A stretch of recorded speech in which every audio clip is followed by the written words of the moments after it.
The night after the proclamation, sleep did not come like mercy. It came like a thief, if it came at all, and it stole only minutes before fear dragged a person awake again. Tommen had dozed in fits, his body jerking at imagined blasts, his breath snatching when shadows crossed the ceiling. Margaery had stayed beside him until dawn thinned the dark, watching the boy king's lashes flutter as if he were still running. In the small solar near her chambers, she sat with him at a table set for two and no appetite. A cup of tea steamed between her hands. Tommen's fingers traced the carved ridges of the wooden lion as if he could smooth it into something harmless. "They're saying it was the gods," Tommen whispered at last, voice hoarse from crying he pretended he had not done. "That we were punished." Margaery kept her gaze on the tea, on the faint tremor of its surface. "People say the gods when they cannot bear men," she replied. "It is easier to hate a storm than to hate your neighbor." Tommen's mouth worked. "But it happened in a holy place." "So did lies," Margaery said gently. She reached across the table and covered his hand with hers, warm over cold. "So did cruelty. Holiness does not keep a roof from falling when someone has set the beams alight." His eyes lifted to her, desperate. "It was Mother." The words were not a question now. They were a confession. Margaery did not rush to agree. She allowed silence to sit for a heartbeat, heavy and honest. "I do not know," she said softly, and it was the only lie she could afford him. "But I know this, whoever did it meant you to be broken. Whoever did it wanted you to hide, to vanish, to leave the realm leaderless so they could shape it." Tommen's shoulders hunched. "I can't, Margaery, I can't do this." She leaned in, close enough that her breath warmed his cheek. "You can," she murmured. "Not because you are fearless, because you are kind. And kindness, when it has to, can learn to be strong." His eyes filled again. "I'm afraid." "I know." She squeezed his hand, steady. "So am I." He stared at her as if trying to find the crack in her composure. "You don't look afraid." Margaery's smile was small, tired.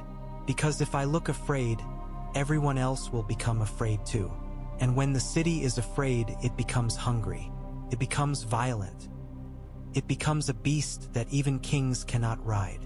Tommen swallowed. "What are you going to do?" Margaery looked toward the curtained window. Beyond it, the city was a bruise, tender and swelling. "First," she said quietly, "we feed it, then we calm it, then we find the truth. And Mother," Margaery's fingers tightened, just a fraction. "Your mother will remain your mother," she said carefully, "but she will not be allowed to make you her shield." Footsteps approached outside. A soft knock, then Ser Balon Swan's voice, respectful, strained. "Your Grace, the Gold Cloaks report unrest near Flea Bottom, and the Alchemists' Guild has sent word." Margaery's gaze sharpened. "What word?" "They say Wildfire is missing," Ser Balon replied, and the corridor seemed to grow colder with the words. "Not from old caches, from their stores." Tommen's face drained of color.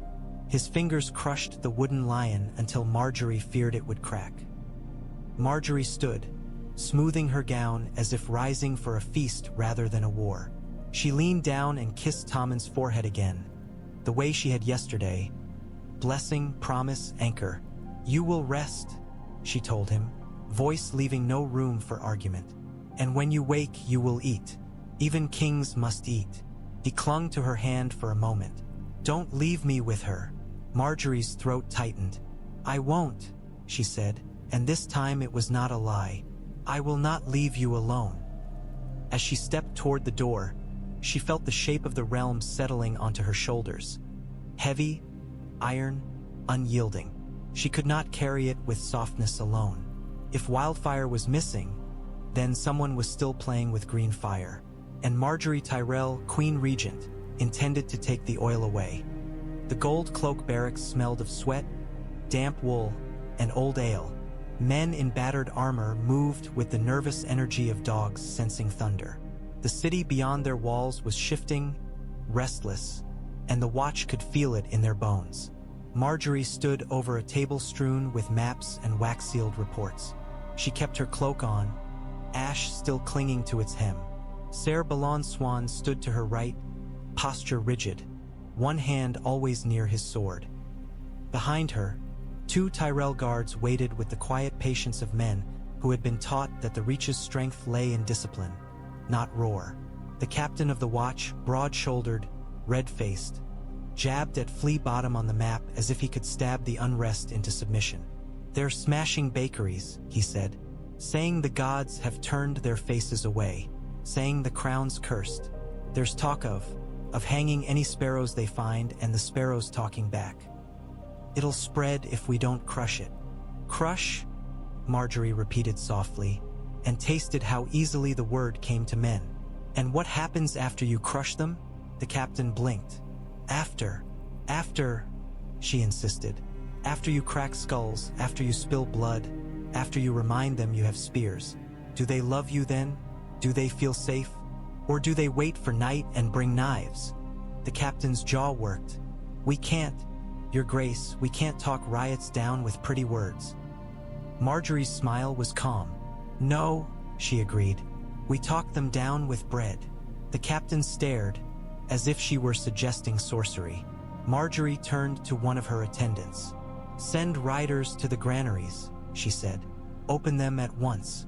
Double rations for Flea Bottom for the next 7 days. Announce it loudly. Make sure they see the Queen's seal." The captain sputtered. "That's, if we give them more, they'll think they can demand anything." "They already think they can demand anything," Margaery said evenly, "because they've lost faith in every promise. Give them something real and you buy time. Time is what we need." Ser Balon's eyes flicked to her, faint approval there. He was a knight who understood that a battle won without blood was still a victory. Margaery continued, voice sharpening. "Now, you will send your men to guard bakeries and wells. Not to strike first, only to hold lines. I want order, not revenge. If a man throws a stone, you arrest him. If a man swings a club, you disarm him. If a man lights a fire," her gaze hardened, "you put him down." The captain swallowed. "I, Your Grace. And you," Margaery said, turning to Ser Balon, "will take 20 of your most trustworthy men and ride to the Alchemist's Guild. Quietly. No banners. No spectacle. I want their ledgers. I want their keys. I want their mouths open." Ser Balon inclined his head. "As you command." The captain hesitated. "Your Grace, if Wildfire is missing, it could mean... It means someone wanted the September to burn," Margaery said, cutting through his fear. "And someone may want something else to burn next. The city, perhaps. Or the Red Keep." The words hung in the torchlit air like a drawn blade. The captain's face turned gray beneath his flush. "The Queen Mother." Margaery lifted a hand, silencing him without a word. She would not allow gossip to become law in a barracks. Not yet. She leaned over the map and pressed her fingertip to the Red Keep's outline. "This castle has lived on secrets," she murmured. "But secrets rot. We are going to clean it." Outside, men shouted as orders were passed. Boots stamped. The watch moved, crude but ready. Margaery straightened. "One more thing," she said to the captain. "If anyone asks who ordered the granaries opened, you tell them the king did." The captain nodded, confused. Margaery's smile was faint. "Let the city remember it still has a king," she said, "even if it is his queen who holds the reins." As she left the barracks, the smell of sweat and fear clung to her cloak. She welcomed it. It reminded her she was not dreaming. This was the realm. This was power. And she would not let it slip from her grasp into the hands of a woman who played with green fire. The Alchemist's Guild was a place that felt wrong even in daylight. Its halls were carved from stone that seemed to sweat, its air sharp with sour chemical tangs that stung the nose. Green glass jars sat in iron racks like captured lightning, and the sight of them made Margaery's skin crawl. Old men in robes bowed as she entered, their chains of keys clinking softly, the sound too much like shackles. They looked at her with the frightened reverence of men who had once served kings and now served whatever would keep them alive. The guildmaster, A thin man with watery eyes held out a leather ledger as if offering his own heart. "Your Grace," he rasped. "We are honored. We are terrified. We did not." "Enough," Margaery said softly. "Show me." Ser Balon's torchlight flickered across shelves, across jars sealed with wax and runes. The green within them seemed to glow even without flame, as if eager. Margaery kept her face composed, but inside her mind was a storm. The guildmaster led her down a narrow passage to a locked vault. He fumbled with keys, hands shaking. When the door opened, the smell intensified, sharp, metallic, bitter. Inside, several racks were empty. Margaery stopped at the threshold, staring at the gaps. "How many?" she asked. The guildmaster's throat bobbed. 27 jars, he whispered. "We keep careful count. We must. The substance, it is not like lamp oil. It is not safe." "No," Margaery agreed quietly. "It is not." She stepped inside. The emptiness on the shelves looked like teeth missing from a skull. "Who signed for them?" she asked. The guildmaster's eyes darted to Ser Balon as if afraid the night might strike him for speaking. "A man," he said weakly. "A man with a sealed writ. The seal was the lion." Margaery's fingers curled. "Whose seal?" The guildmaster swallowed. "The Queen Mother's." "Ser Balon's ja ho tinc tanat." "You are certain?" The guildmaster lifted the ledger with trembling hands. "It is here. The writ was copied into our records. We must keep." "Bring it," Margaery said, voice controlled. They returned to a work table where the guildmaster opened the ledger, pages crackling. His finger traced inked lines. There it was. An order for Wildfire for the security of the city, signed with Cersei's seal, dated days before the September. Margaery stared at the ink until it blurred. It was too clean, too official, too much like a mask. "This is treason," Ser Balon said, voice low. "It is evidence," Margaery corrected softly. "And evidence must be handled like wildfire. Too rough, and it explodes in your hands." The guildmaster's eyes glistened. "Your Grace, will she kill us?" Margaery looked at him, and for a moment she let him see the steel beneath her velvet. "Not if I get to her first," she said quietly. She turned to Ser Balon. "Seal this vault," she ordered. "Put my men on it. No one enters without my command. I want the names of every man who carried those jars. Every cart, every horse, every route. I want whispers turned into chains." Ser Balon nodded. "And the ledger?" Margaery took it herself, closing it gently. "This stays with me." As they moved to leave, the guildmaster reached out as if to stop her, then thought better. His voice came out like a plea. "Your Grace, if she truly did this, why would she?" Margaery paused at the door. She looked back at the racks of green jars, at the emptiness where 27 had been. "Because she would rather rule over ashes than kneel in a garden," she said softly. "Because some people confuse fear with loyalty. Because she thinks the realm belongs to her by right of pain." She stepped out into the corridor, torchlight flickering against stone. The ledger felt heavy under her arm, not with parchment, but with consequence. Now she had a thread, and Margaery Tyrell intended to pull it until the whole tapestry unraveled. Margaery found Varys where she always found him, where walls had ears and eyes had blind spots. He stood in a quiet gallery lined with tapestries that depicted old kings on old thrones, their faces forever stern, their victories forever clean. Varys himself looked as he always did, mild and harmless, like a man who belonged more to kitchens than courts. Yet Margaery had learned that Varys was not harmless. He was simply patient. He inclined his head when she approached. "Your Grace," he said, voice soft. "I heard the city received bread today." "They did," Margaery replied. She did not offer a smile. "And in exchange, they did not tear each other apart." "A fair bargain," Varys murmured, and began walking beside her as if their meeting were coincidence. "You have been busy." "So have you," Margaery said, watching him from the corner of her eye. Varys's lips twitched. One does what one can. They walked in silence for a few paces, their footsteps muted by thick rugs. A servant passed, head bowed, pretending not to hear them. Margaery waited until the servant vanished down a stair before she spoke again. "The Alchemists' Guild had Wildfire taken," she said quietly. Varys did not look surprised. He merely sighed, as if hearing confirmation of a fear he'd already named. "How much?" 27 jars, Margaery replied. "That is enough to turn stone to dust," Varys said softly. "Enough to make a lesson."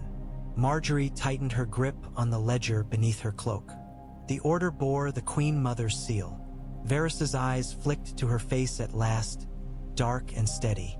"Seals can be stolen, writs forged. Do not insult me," Margaery said, voice still controlled but colder now. Varys spread his hands slightly, placating. "Never, Your Grace. I only mean if you bring this to the court as is, half the realm will claim it is a trick. The other half will claim it is proof. And both halves will sharpen knives." Margaery exhaled slowly. "Then how do I use it?" Varys's gaze drifted to a tapestry showing a dragon with flames pouring from its mouth. "Truth is like fire," he said. "It burns what it touches, including the hands that carry it." Margaery's eyes narrowed. "You speak in riddles when you know the answer." Varys's smile was faint. "Very well. You do not accuse the Queen Mother today. Not openly. Not in a way that forces a battle before you have soldiers lined up." "I have the reach," Margaery said, though grief tightened around the words. "You have a flower bed with half its blossoms burned," Varys replied gently. "Your father is gone. Your brother is gone. Your bannermen will look for weakness. And the lioness still has teeth." Margaery's throat tightened. "Then what?" "You build a court around the truth," Varys said quietly. "Piece by piece. You summon witnesses who cannot be dismissed as Tyrell mouthpieces. You find men who carried the jars, men who received coin. You find the trail of the carts. You find Lancel," Margaery whispered, remembering the sweat on his brow, his terror. Varys's eyes flickered. "Ah!" "He fled into a passage before the September exploded," Margaery continued. "He knew. He tried to stop something or to save his soul," Varys murmured. "Lancel has been searching for one." Margaery stopped walking. She turned to face Varys fully. "Can you find him?" Varys held her gaze a moment, then nodded once. "Perhaps." "I need him alive," Margaery said. Varys's smile was thin. "Then you must find him before she does." Margaery's jaw tightened. She resumed walking, faster now. The tapestries blurred in her peripheral vision. "If I play this too slowly, she burns something else," she said. "Yes," Varys agreed, and there was no comfort in his honesty. "And if you play it too quickly, she will convince the realm that you are the one holding the torch." Margaery's fingers brushed the edge of the ledger beneath her cloak. "I will not let her turn my grief into her shield," she said softly. Varys's voice dropped. "Then do what she cannot," he murmured. "Be seen, be loved, be lawful. Make the realm choose between a queen who feeds it and a queen who scorches it." Margaery's gaze hardened. "And you?" she asked. "What do you choose?" Varys's eyes were calm, unreadable.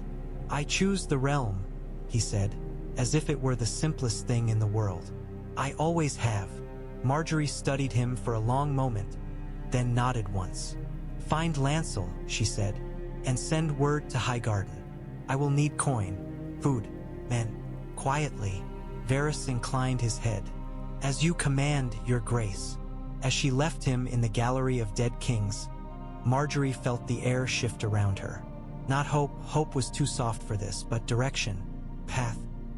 Find the witness, build the court, tighten the noose, and keep Tommen alive long enough to see it close. Cersei did not come to the Regent's Council meetings unless she intended to poison them. Margaery learned that quickly. When Cersei stayed away, it meant she was doing something else. Something quieter, something that would bloom later in blood. That afternoon, Margaery received word from a maid whose hands shook too much to hold a tray.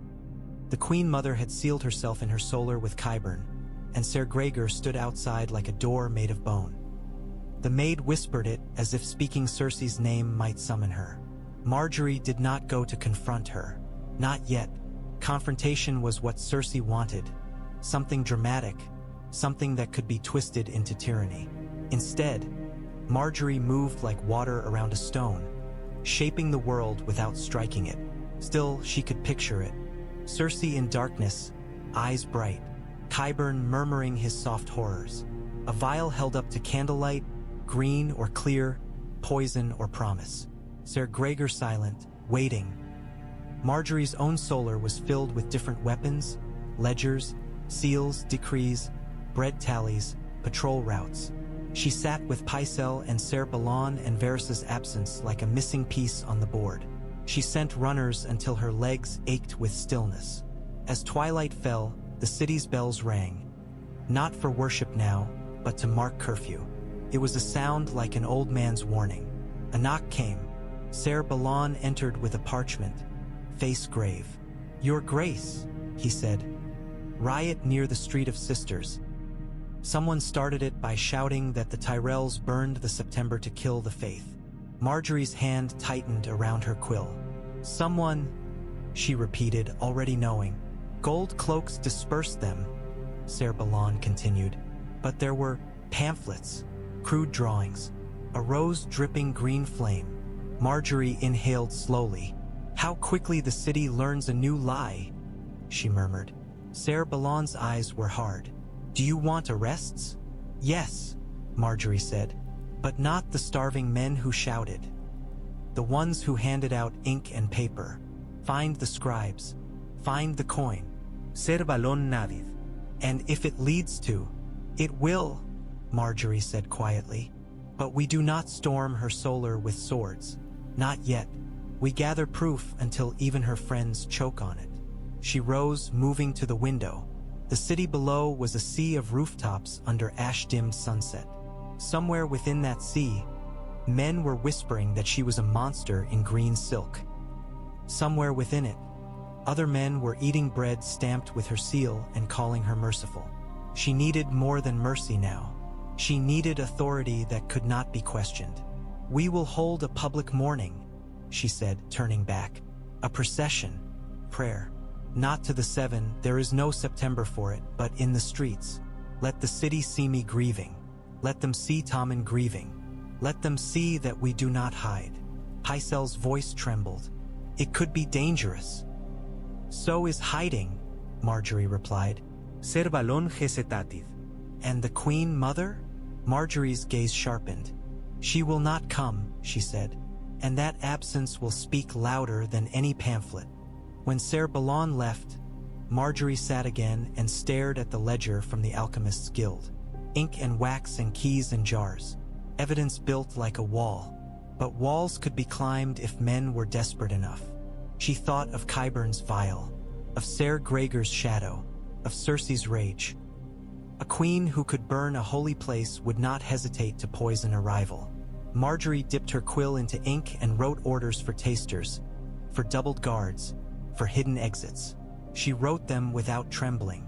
If Cersei wanted to wage war in whispers, then Margaery would answer with a chorus.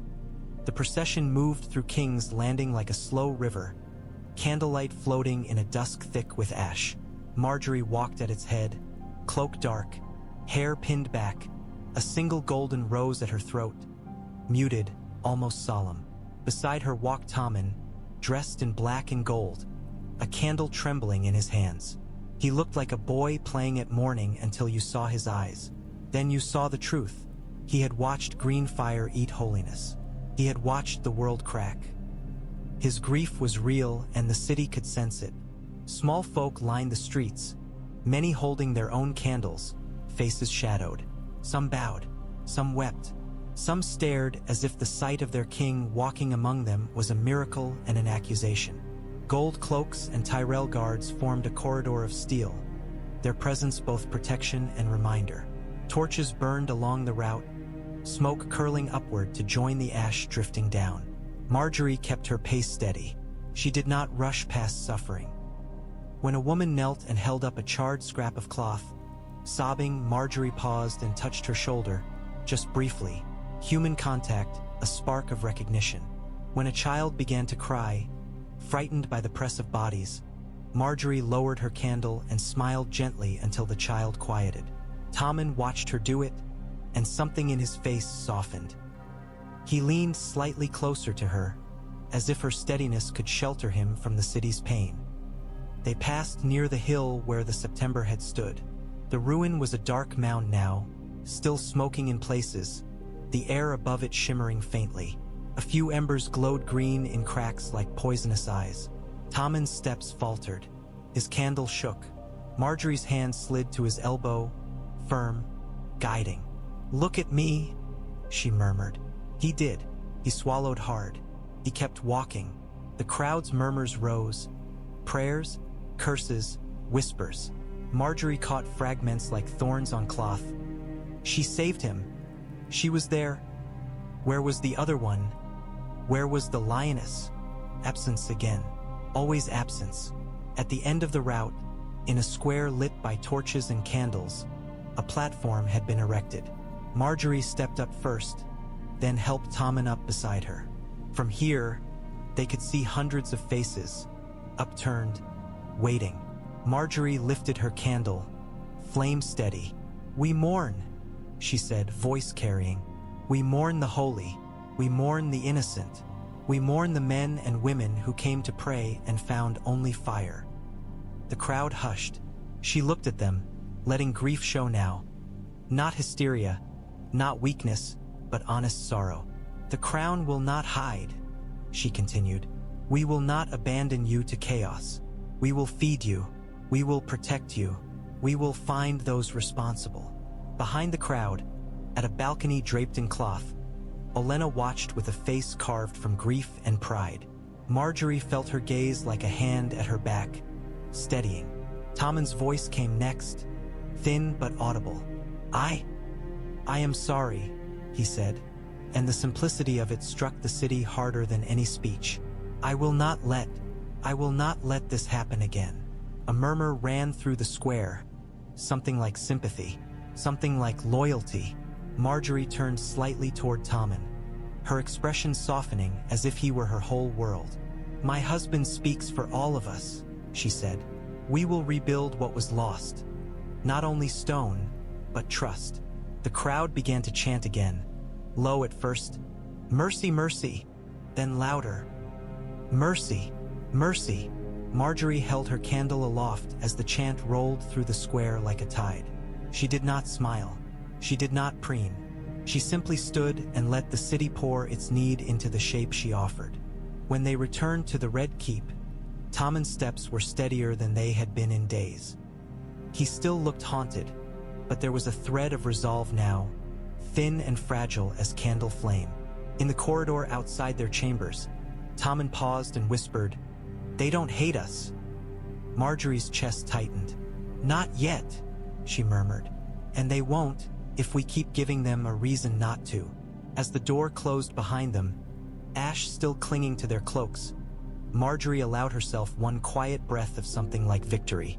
Then she remembered the ledger under her arm and the lioness in her shadow. Victory was never safe in King's Landing. It was only ever borrowed. The remnants of the faith did not gather in the open anymore. Without the September, without the High Sparrow's iron certainty, they were splinters, dangerous, jagged, easily turned into weapons by whoever offered them a hand. Margaery met them in a private chamber within the Red Keep, far from the grand halls, far from prying eyes. The room was plain. Stone walls, a small hearth, candles that smelled of beeswax rather than incense. On the floor, a 7-pointed star had been drawn in chalk, imperfect but sincere. A handful of septas stood close together, hands clasped. Their faces were drawn, eyes swollen from smoke and tears. A gray-robed septon stood with them, older, his hair thin, his gaze wary. Margaery entered without attendants.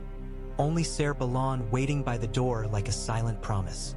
She carried a bowl of bread and salt herself, as if visiting guests rather than negotiating with faith.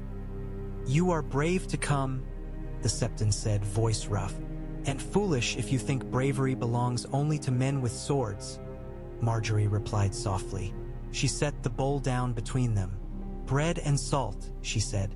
"I offer it not as a queen demanding obedience, but as a woman offering peace." A Septa's lip trembled. "Peace," she whispered. "After what happened?" Margaery let grief touch her face. "After what happened, peace is not given," she said. "It is made, with hands, with choices." The Septon's eyes narrowed. "You want something." Margaery did not deny it. "I want the city to stop bleeding," she said. "I want the faith to stop being used as a cudgel. I want a High Septon who speaks of compassion rather than spectacle." The Septa laughed, bitter. "Compassion did not save us." "No," Margaery agreed quietly. "But cruelty killed you." Silence fell thick as smoke. The Septon's gaze was steady. The High Sparrow had many enemies. Margaery's fingers curled slightly. "He did," she said. "But he also had many followers. People who believed that righteousness made them untouchable. It did not." One of the Septas, young, face streaked with old soot, looked up at Margaery with sudden fury. "The Queen Mother did it," she hissed. "She wasn't there. She never came. She—" "Hush," another Septa whispered, frightened, glancing at Ser Balon as if expecting a blade. Margaery's voice was gentle. "Speak," she said to the young Septa. "If the faith is to heal, it must stop swallowing its own truth." The young Septa's eyes brimmed. "We saw men moving barrels beneath the September," she whispered. "Before night, we thought it was repairs. We thought the gods would not allow." Margaery's heart thudded, controlled. "Do you know who they were?" The Septa shook her head. "They wore cloaks. They moved like they knew the tunnels." Margaery nodded slowly, committing every word to memory. "Would you say this before the realm?" she asked. The Septa flinched. "She would kill me." "She will kill you anyway," Margaery said softly. "Or she will kill someone else and make you pray over the ashes." The Septon's face tightened. "You are asking us to stand against the crown's own blood." "I am asking you to stand for the innocent," Margaery replied. "For the small folk who came to pray and died in green flame. For the faith that has been gutted and will be replaced by whatever cruelty fills the void if you do nothing." The Septon's gaze dropped to the chalk star on the floor. His shoulders sagged, as if bearing the weight of a broken god. "What do you offer us?" he asked quietly. Margaery's voice was steady. "Protection," she said. "Food, shelter, a place to gather that is not controlled by zealots or lions. And a seat at the rebuilding, not as puppets but as witnesses." The Septon looked at the bowl of bread and salt. Slowly he reached out and took a piece. A Septa followed, then another. The gesture was small, but it was an oath in its own way. Margaery watched them eat and felt the board shift again. Faith was not a sword. It was a tide. And if she could turn it toward truth, then even Cersei's wildfire would not be enough to stop what was coming. It happened the way poison always happened in stories. Quietly, politely, beneath the hum of routine. Margaery and Tommen were eating a late meal in her chambers. The first Tommen had managed to finish since the September. The food was simple bread, stew, a slice of pear. Margaery had insisted on simplicity. Grand feasts were for kings who believed themselves safe. A servant poured wine, head bowed, movements careful. A taster stood ready, taking the first sip from each cup. Margaery watched the servant's hands, the way his fingers gripped the jug too tightly, the way his sleeve trembled. The taster sipped, then he collapsed. It was not dramatic. It was quick. A choking sound, a stagger. Then his knees struck the stone and his cup shattered, wine and blood mixing on the floor. Tommen froze, spoon halfway to his mouth, eyes widening in horror so sudden it looked like a child again. Margaery jerked back, chair scraping. Her heart did not race. It went cold. Ser Balon was at the door in an instant, sword drawn, steel singing free. "Stay with the king," he barked to the guards. The servant turned to run. Margaery moved faster than grief.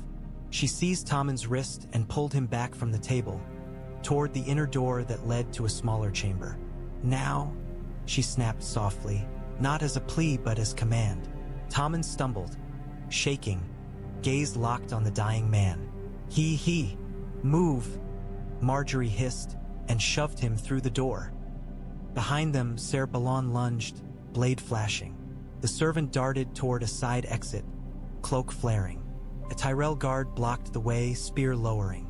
The servant slammed into it, scrambling, trying to wriggle past like a rat. Ser Balon's sword hooked the man's cloak and yanked him back. The hood fell, revealing a narrow face slick with sweat, eyes wild. Not a familiar servant. Not one of Margaery's household. "Who sent you?" Ser Balon demanded, blade pressed to the man's throat. The man's mouth worked, teeth chattering. E. A crossbow bolt thudded into the wall near Ser Balon's head, splintering wood. Another bolt clattered on stone. Margaery's blood iced. Someone was shooting from the corridor, someone unseen. Ser Balon dragged the man down, using his body as shield, and shouted for guards. Steel clanged. Men yelled. The hall beyond erupted into chaos. In the inner chamber, Tommen stood trembling, hands clenched around his wooden lion again, as if it were the only solid thing in the world. His eyes were huge, wet. "She's trying to kill you," he whispered. Margaery stared at the door, listening to the sounds of struggle. Her voice came out low and steady. "Yes," she said. Tommen's breath hitched. "My mother." Margaery turned to him, and in her eyes he saw the answer before she spoke. "Someone wants me dead," she said carefully. "Someone wants you alone." Tommen's face twisted in agony. "I don't want." "I know," Margaery murmured. She stepped closer and took his hands, forcing him to meet her gaze. "Listen to me. You are king. They will try to frighten you into giving her what she wants. They will try to make you feel guilty for surviving. But you survived for a reason." His tears spilled. "I'm not strong." "You are still standing," Margaery said softly. "That is strength." Outside, the clamor shifted. Boots running, a shouted order, then a sharp cry cut short. Ser Balon's voice came, strained. "He's dead. By his own tooth."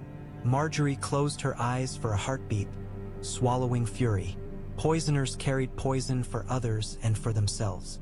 Loose ends neatly severed. She opened her eyes again, calm returning like armor. "This changes nothing," she told Tommen, though it changed everything. "It only makes the truth clearer." Tommen's voice broke. "How do we stop her?" Margaery looked toward the heavy door, toward the castle, toward the city. "We stop her the way we stop any fire," she whispered. "We take away the fuel." And now, with a dead taster on her floor and a bolt in her wall, Margaery Tyrell no longer had the luxury of pretending this was only politics. This was war. 2 days after the September burned, Jaime Lannister returned to King's Landing. He rode through the gates in travel-stained armor, his horse lathered, his cloak dusted with road. His golden hand caught the light as he dismounted, and for a moment he stood in the courtyard as if struck dumb, staring toward the hill where smoke still curled into the sky. He looked like a man arriving home to find it gutted. Margaery watched him from the steps, her posture composed, her expression careful. Jaime was not like Cersei. He carried violence openly, but he also carried conscience like a wound he kept reopening. Men like that were dangerous in ways lions were not, because they might turn. Jaime's gaze snapped to her. His eyes narrowed, not cruel but wary. "Where is the king?" he demanded. "Resting," Margaery replied. "He was injured in the blast." Jaime's jaw tightened. "My mother said she was ill." Margaery did not react to the phrasing. "My mother, not the Queen Mother, not her grace. Just mother." A man's loyalty laid bare. "She was not there," Margaery said simply. Jaime's eyes flicked past her toward the castle's heights. At an upper balcony, Cersei stood in black, watching like a raven on a tower. Even from this distance, Margaery could feel the pull between them, twinned, tangled, fierce. Jaime took a step toward the balcony, then stopped as if remembering there were other pieces on the board now. He looked back at Margaery, voice lower. "What is happening here?" Margaery's gaze held his. "The realm is trying to decide whether it will be ruled by mercy or by fear," she said quietly. "And your sister is trying to ensure the answer is fear." Jaime's face hardened. "Careful." Margaery's smile was faint, tired. "You think I do not know how careful I must be?" she murmured. "Your sister has already tried to kill me." Jaime's eyes widened, just slightly. "What?" Margaery did not offer him the whole truth. She did not hand him her ledger like a sword. She simply let him see enough to doubt. "A poisoned cup," she said. "A bolt in my corridor." Jaime's mouth tightened. He glanced again to the balcony. Cersei's face remained unreadable, but her posture, rigid, possessive, spoke.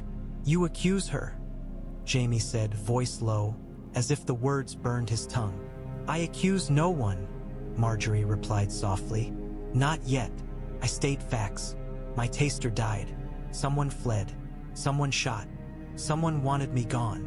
Jaime's golden hand flexed. He looked like a man fighting with himself. "Your regent," he said at last, and it was not a question, but it carried disbelief. Margaery inclined her head. "By the king's decree." Jaime's gaze sharpened. "He signed it himself?" "Yes," Margaery said, and watched Jaime's face for the crack. It came, a flicker of something that might have been relief, that the boy had chosen someone other than his mother, or fear that the choice had already made the war inevitable. Jaime's voice roughened. "I need to see him." "You will," Margaery said, "when he is ready, not when your sister demands it." Jaime's eyes flashed. "Do not tell me what my sister—" Margaery stepped closer, lowering her voice so only he could hear. "She burned a holy place," she whispered. "Or someone did with her seal. You know what wildfire smells like, Ser Jaime. You know what it does." Jaime went very still. His eyes darkened, old memories rising. Green flames, screaming, a mad king laughing as he planned to burn a city. "You," he began, then stopped, throat working. Margaery watched him, heart steady. "I am not your enemy," she said softly. "But if you help her become one, then you will be." Jaime stared at her a moment longer, then turned away abruptly, striding toward the castle's doors. He did not look up at the balcony again, but Margaery could feel Cersei's gaze burn hotter as he vanished inside.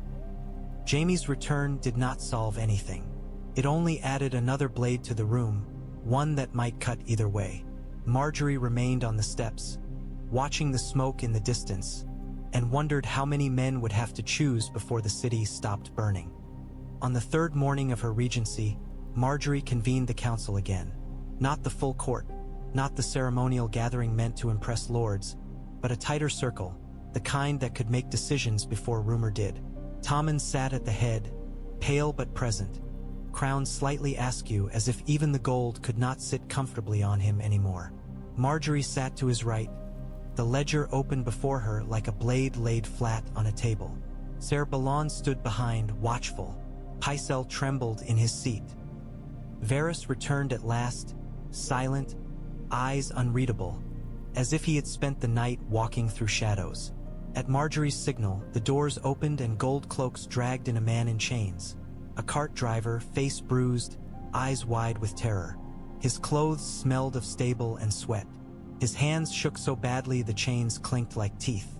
He dropped to his knees as if the room itself demanded it. Margaery did not smile. "Your name," she said softly. "Rolf," he stammered. "Rolf, your grace." "You drove carts for the Alchemists' Guild," Margaery said.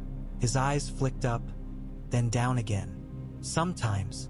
2 nights before the September burned," Margaery continued, turning a page in the ledger. "You drove a cart from the guild to a gate beneath the hill. You carried sealed jars. Rolf's face went gray. I don't. Margaery's voice stayed calm. You do, she said. And if you lie, you will hang. If you tell the truth, you will live. Tommen flinched at the bluntness. Margaery's hand slid under the table to squeeze his fingers once. A silent apology and a reminder. Mercy did not mean softness. Mercy meant choosing who deserved saving. Rolf's throat bobbed. They paid me, he whispered. Who? Margaery asked. He hesitated, eyes darting toward the doors as if expecting death to stride in. A man, he said weakly. A man in a cloak. Varys's voice slipped into the room like silk. Did he have a scar? He asked gently. A limp? A voice you remember? Rolf swallowed. He had rings, he whispered. Gold rings. And he smelled like roses. Margaery's stomach tightened.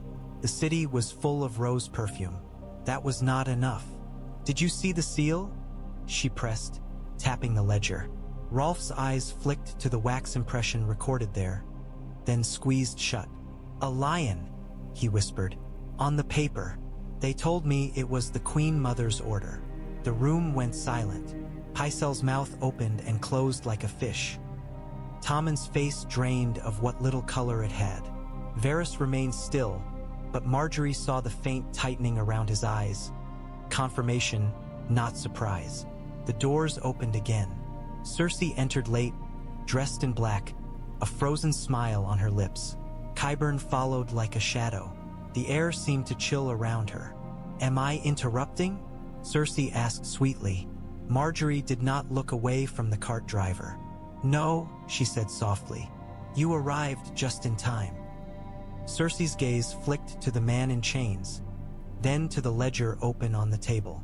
Her smile did not move, but her eyes sharpened. What is this? She asked. Margaery finally lifted her gaze to meet Cersei's. An inquiry, she said quietly. Into Wildfire. Cersei's smile thinned. Wildfire is the crown's property. And so are the dead? Margaery asked, voice still gentle, still deadly. Tommen's breath hitched. He stared at his mother as if seeing her for the first time. Cersei stepped closer, black silk whispering. You are playing a dangerous game, little Rose. Margaery's fingers rested on the ledger's page. Steady. No, she said softly. I am ending one. She glanced at Varys. He gave a nearly imperceptible nod. Margaery turned back to Rolf. You will repeat your testimony, she said. Before witnesses from the Faith and the Guild. Before lords. Before the city if needed. Rolf sobbed. She'll kill me.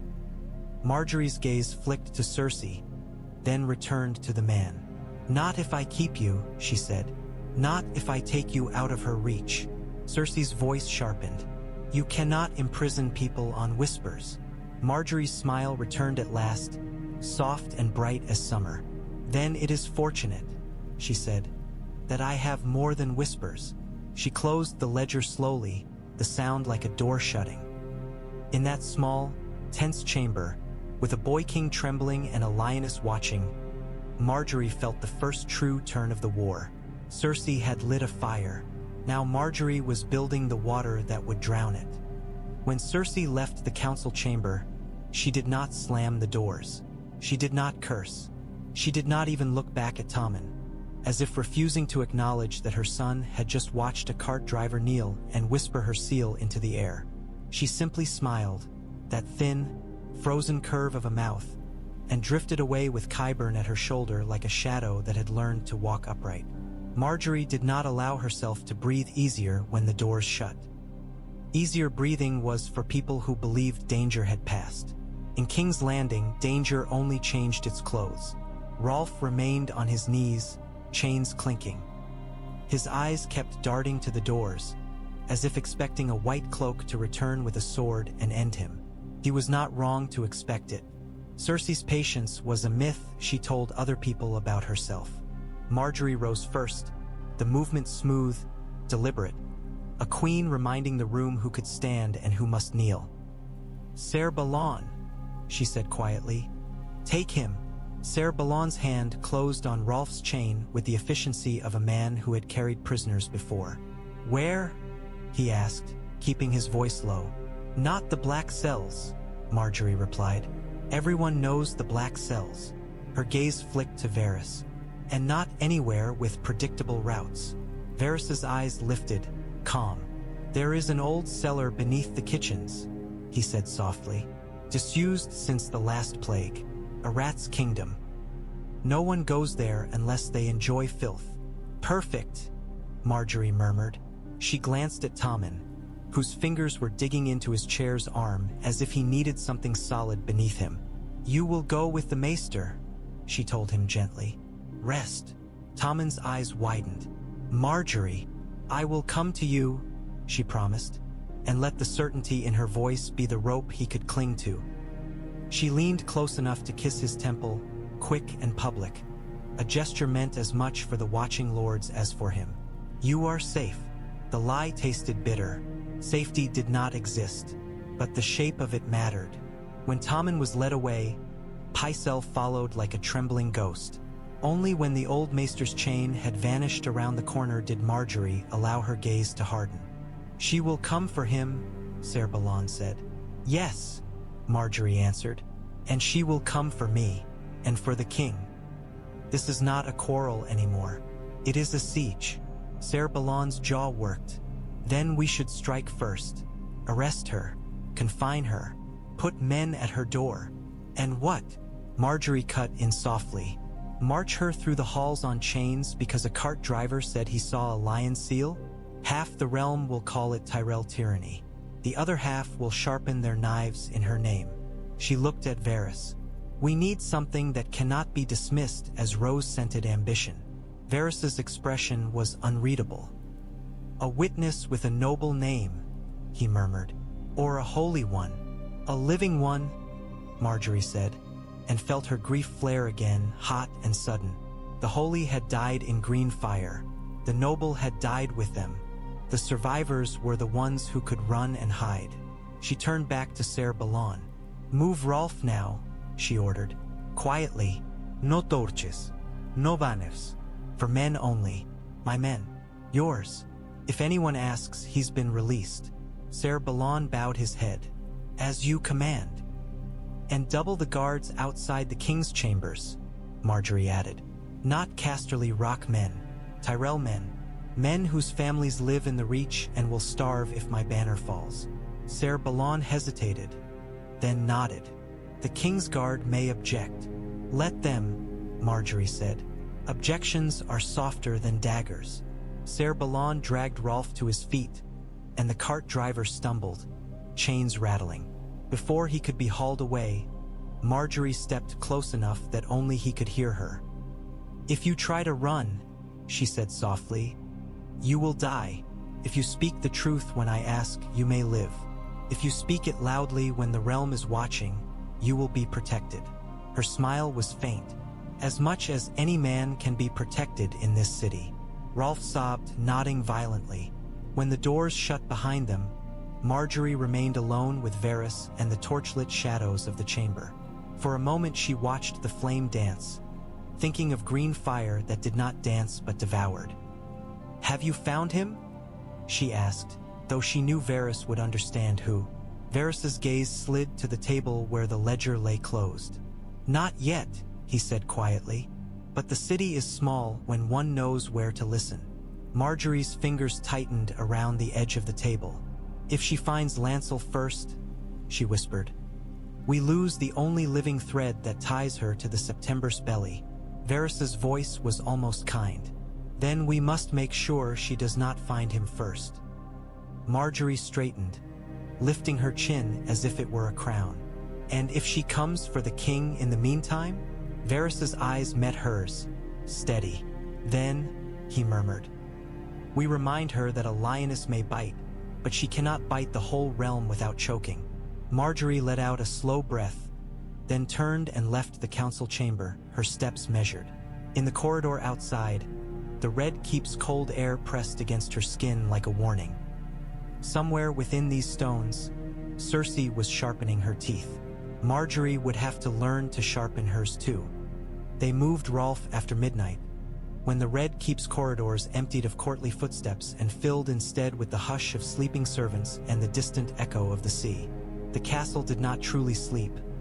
Margaery had learned that too, but it did grow quieter, its secrets shifting and settling like dust. Margaery did not accompany them. A regent seen slipping through halls with a chained man was a regent who fed gossip. She stayed in her solar with a quill in her hand, writing letters to Highgarden that would take ravens days to carry, as if ink could outrun daggers. Yet her mind walked with them all the same. Ser Balon led the transfer with 4 men, cloaks dark, boots wrapped in cloth to muffle sound. Rolf shuffled between them, wrists bound, chains looped tight, his breath coming out in short, panicked gasps. Every shadow looked like Ser Gregor's silhouette to him. Every corner felt like an ambush. Down stairwells, through service corridors, past doors that smelled of stale wine and old onions. They descended toward the kitchen levels where heat lingered even at night. The air changed, thickening with yeast and smoke. Rats scuttled in the cracks, bold in darkness. At the cellar door, a low, iron-banded thing half hidden behind stacked crates. Ser Balon paused. He held up a fist, and the men froze. Somewhere above, a floorboard creaked. Ser Balon's eyes narrowed. He gestured, silent, and 2 Tyrell guards shifted, taking positions at the corridor's mouth. A third moved behind Rolf, spear angled. Ready. Ser Balon reached for the keys. The bolt hit the stone beside his head with a sharp crack. Ser Balon jerked back, instinct saving him. The bolt's fletching quivered, lodged in mortar. A second bolt followed immediately, clipping a guard's shoulder and driving him into the wall with a grunt of pain. Down! Ser Balon barked and dragged Rolf to the floor.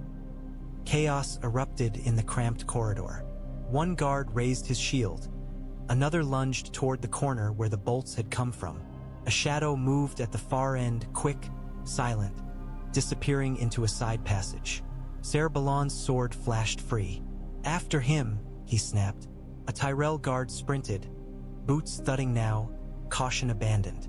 He rounded the corner, and a third bolt struck him in the throat. The sound he made was wet and shocked. He fell backward, hands clawing at the shaft, blood pouring between his fingers in the torchless dark. Rolf screamed. Ser Balon's face hardened into something cold. He grabbed Rolf's chain and hauled him upright. Move, he growled, and slammed him against the cellar door as if forcing the wood to protect them. A fourth bolt slammed into the door at shoulder height, trembling like an insect pinned. Whoever shot was close. Whoever shot knew where they were. Ser Balon shoved a key into the lock with brutal speed. The door groaned open. He dragged Rolf inside, and the men followed, hauling the wounded guard with them as best they could. The cellar beyond was rank and black, air thick with rot. It smelled like the underside of a city. Ser Balon slammed the door and threw the iron bar across it. Another bolt thudded into the wood from outside, then another, blind shots now, useless. In the darkness, the wounded guard choked, blood bubbling at his lips. His eyes rolled toward Ser Balon, pleading, and then fixed on nothing. Rolf sank to his knees, sobbing. She's going to kill me, he gasped. Ser Balon wiped his blade on his cloak, movements tight. If she can reach you, he said. Above them, footsteps ran, muffled by layers of stone. Somewhere a shout rose distant. The Red Keep's sleeping beast stirred. Hours later, when the alarm had been smothered and the shooter vanished into the labyrinth, Ser Balon returned to Margaery with blood on his cuff and a dead man's absence in his eyes. Margaery was still awake, quill set aside. She read Ser Balon's face before he spoke. They came, he said hoarsely. Bolts, in the dark. One of yours is dead. Margaery closed her eyes for a heartbeat, grief striking like a fist. She could not afford to mourn every man. And yet she did, in some quiet corner of herself, because each death was proof of how viciously Cersei guarded her secrets. Did they take Rolf? She asked. No, Ser Balon replied. Not tonight. Margaery's eyes opened, hard. Then she will try again. Ser Balon's voice was low. We can trap her men next time. Bait them. Margaery's fingers curled around the arm of her chair. We will, she said, and we will find who pays for ink and bolts and poison. The city bleeds in whispers, and I am tired of whispers. Ser Balon hesitated, then added, one more thing. The bolt heads were new, not the watches, not the reaches. Fine work. Someone with coin. Margaery's smile was thin. Coin is her favorite language, she murmured. Outside her window, the sky began to pale. Dawn crept in like a cautious spy. Margaery rose, smoothing her gown as if preparing for court instead of war. Get some rest, she told Ser Balon. Then we move Rolf again. And this time, we move him where even ghosts cannot find him. Ser Balon bowed his head and left, shoulders heavy. Margaery remained alone, staring at her letters to Highgarden. Ravens were slow, daggers were not. She would have to act before the birds returned. Olenna Tyrell arrived in Margaery's solar without waiting to be summoned. The way storms arrived over fields, inevitable, impatient, unbothered by doors. Her eyes, sharp and old, took in the room in a single sweep. The scattered parchments, the untouched food, the candle burned down to a stub. You look like you've been chewing stones, Olenna said, and sat without invitation. Margaery forced a small smile. Only the ones this castle offers, she replied. Olenna's gaze narrowed. They tried to kill you. It was not a question. Olenna did not ask for rumors when she could smell blood on the air. Yes, Margaery admitted quietly. A taster died. A bolt found my wall. Tonight, another bolt found a man's throat. Olenna's jaw clenched. Whose? One of ours, Margaery said, and the word ours felt strange now, because the Tyrells were suddenly so few. He died moving a witness. Olenna's eyes flashed. Witness. Margaery reached for the alchemist's ledger and set it on the table between them like a stone. Olenna did not flinch at its weight. She merely looked at it as if it were an enemy to be measured. Margaery told her everything: 27 jars, the lion seal, the cart driver's testimony, the attempt on the transfer. She spoke without dramatics because Olenna did not respond to dramatics. She responded to facts and the shape of consequences. When Margaery finished, the room fell quiet except for the faint crackle of the hearth. Olenna's voice came at last, low and venomous. She burned my son. Margaery's throat tightened. Yes. And my grandson. Yes. Olenna's eyes glistened for a heartbeat, then hardened again into flint. Then why is she still breathing? Because if we cut her throat without the realm seeing the knife, the realm will call it murder, Margaery thought. Because a lioness dies loudly, and her cubs rage. Because Tommen's heart will shatter if his mother is dragged screaming down a corridor. Because law is a leash and we need it. She did not say any of that. Instead she said, because the realm is watching, and I will not let her die a martyr. Olenna snorted. Martyr. She spat the word as if it were rotten. Cersei Lannister could set puppies on fire and some fool would still call her a victim. Not if the fool is starving, Margaery said quietly. Olenna's gaze sharpened. So you feed them? Ido, Margaery replied. And they chant mercy instead of hanging people from lamp posts. Olenna leaned forward, fingers tapping the ledger.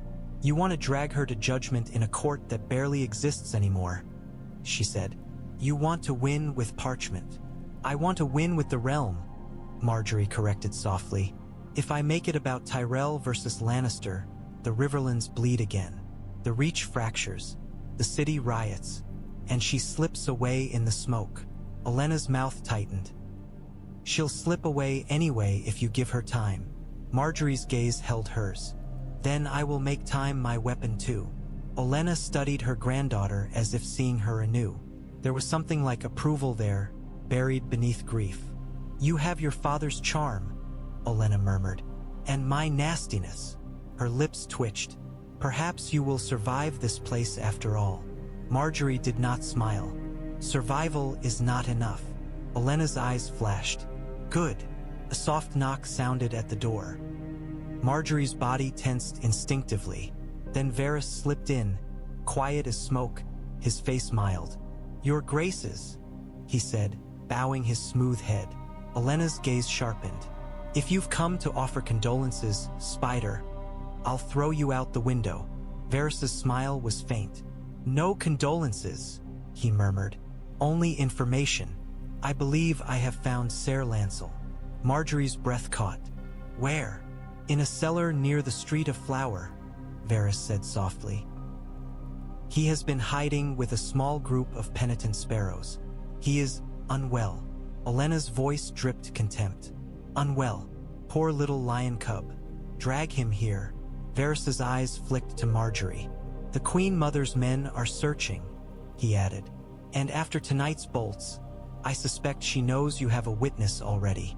Margaery's mind moved, sharp and quick. "We take Lancel before dawn," she said. Olenna's lips curled. And then, Margaery replied, voice steady, "we take away her lies." Olenna stood, skirts rustling. "Good," she said, "because I am done watching my family burn while that woman sits in silk." She leaned close to Margaery, voice dropping. "If your lawful noose slips, I will tie a different one." Margaery met her gaze without flinching. "If my lawful noose slips," she said quietly, "I may ask you for your rope." Olenna's eyes glittered. "That's my girl." When Olenna swept out, leaving the solar colder than before, Margaery turned back to Varys. "Get me men I can trust," she said. "Not loud ones, quiet ones." Varys nodded. "And the king?" Margaery's gaze drifted toward Tommen's chambers. "He sleeps," she murmured. "Let him. He deserves one night without monsters." Varys' voice was gentle. "In this city, your grace, monsters do not wait for morning." Margaery's jaw tightened. "Then we will meet them in the dark," she said. And as the night deepened, she felt her grief settle into something harder, something that could be carried like a blade. Dawn would bring a man named Lancel Lannister into her hands, or into Cersei's. Margaery intended it to be hers. Jaime found Cersei in the Tower of the Hand, not because she belonged there anymore, but because she still moved through the castle as if every stone were hers. The room smelled faintly of smoke and sour wine. Maps lay rolled on a table. Candles guttered in the draught. Cersei stood by the window, black dress catching the pale daylight, her profile sharp as a knife. When Jaime entered, she did not turn. She watched the city, watched the hill where the September had been, smoke still curling like a thin, accusing finger. "They are calling her merciful," Cersei said softly, as if tasting something bitter. Jaime's jaw tightened. "They are calling you absent." Cersei finally turned, eyes flashing. "I was ill." Jaime stared at her, and for a moment the distance between them yawned wide as the sea.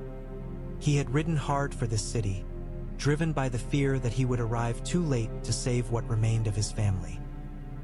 He had arrived to find green smoke and his sister in mourning black that sat too neatly on her shoulders. "Was it Wildfire?" he asked. Cersei's eyes narrowed. "What? Do not play games with me," Jaime said, voice rough. "I have smelled it before. I know what it looks like. I know what it does to flesh. Was it Wildfire that killed them?" Cersei's lips tightened. "They say it was an accident. Candle tipped." Jaime's laugh was short and harsh. "A candle does not turn stone to dust." Cersei's face hardened. "Be careful," she warned. Jaime stepped closer, golden hand glinting. "I killed a king because he wanted to burn this city," he said, voice low. "Because he wanted to light the caches beneath it. Because he thought fear was the same as rule." His eyes bored into hers. "Tell me you did not do the same." For a heartbeat, something flickered in Cersei's gaze. Anger, pain, recognition of a truth she refused to name. Then the mask returned. "You're tired," she said softly, like a lover soothing. "You've ridden too hard. You are seeing ghosts." Jaime's stomach twisted. Ghosts. The Mad King's laughter was a ghost he carried in his bones. "I went to see Tommen," he said. Cersei's face sharpened. And he flinched from you? Jaime replied, and watched the words strike.